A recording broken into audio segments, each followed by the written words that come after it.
Just got back from the shop, checking on the trailer.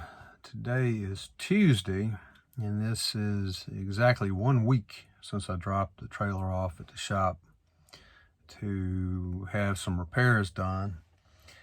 And just before I went to the shop just now to check on the trailer, I called up there and was told that it was finished and it was being pulled out of the bay and being parked, and that it was good to go.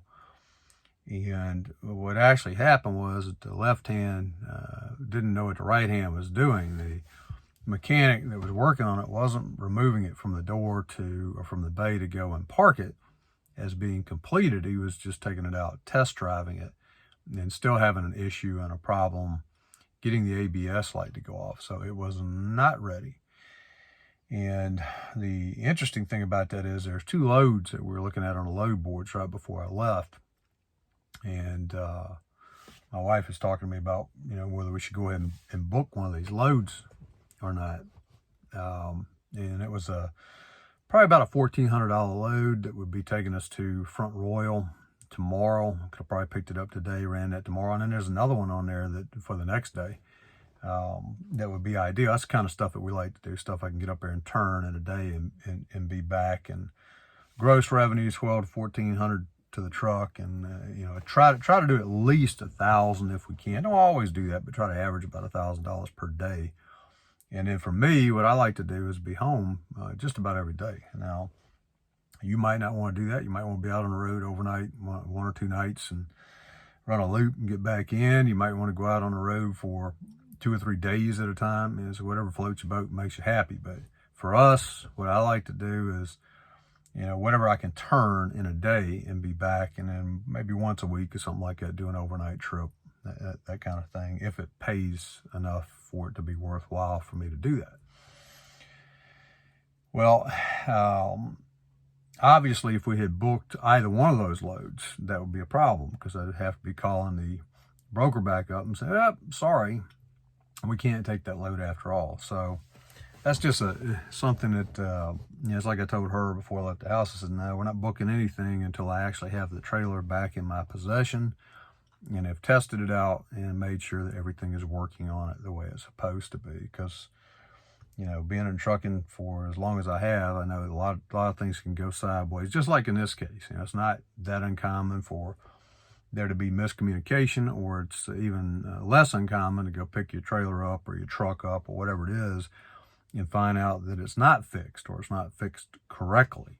So if you've already committed to a load, or worse, 2 or 3 loads that you've stacked up, and you're going to be doing a lot of backpedaling. So again, a little bit frustrating, but it's not catastrophic. We have made arrangements to where we have things like that taken care of. So it's not a catastrophic deal to us. Yes, it's an irritant somewhat, and it's a loss of revenue for every day that we're sitting.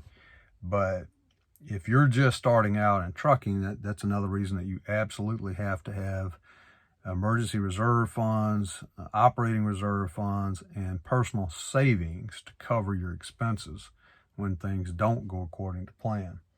If you have funds available and have allocated resources to these things, then it's still going to be frustrating and irritating to you, but it's not going to be a crisis. If you don't take these things into consideration, it's going to be a crisis, and it's going to be a big problem for you. And the reason I keep saying that, I've said that in other videos, and I'll say it in future videos, is that over the years, I've seen a lot of people start trucking companies as independent owner operators, even as lease drivers and that kind of thing, and try to do it on a shoestring budget.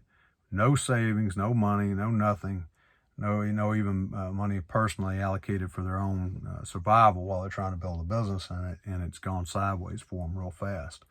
Relatively minor thing. You need roadside repair, and just to get towed off the side of the road to a shop, and a relatively small repair is a major crisis if you haven't planned for that kind of thing. So we have planned for it, and it's like I said, not a big deal. And I have other things to do. I'm constantly working on ebooks and working on courses and other things. So I'm still working, and we have revenue coming in from other things too, but it's still it is what it is.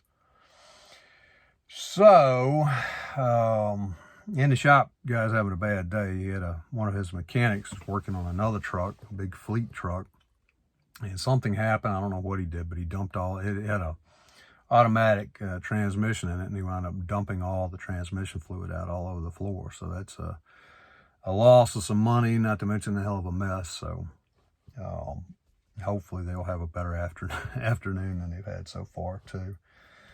But I'm going to go take care of some other things in my office and take care of that kind of stuff, and just chill out, enjoy the rest of the day in the afternoon, and give them a call either late this afternoon or first thing tomorrow morning.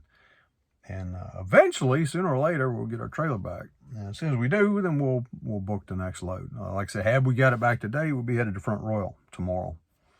But, that's just the way it goes. I appreciate you watching, and until next time, take care, be safe, and I'll talk to you again soon in the next one.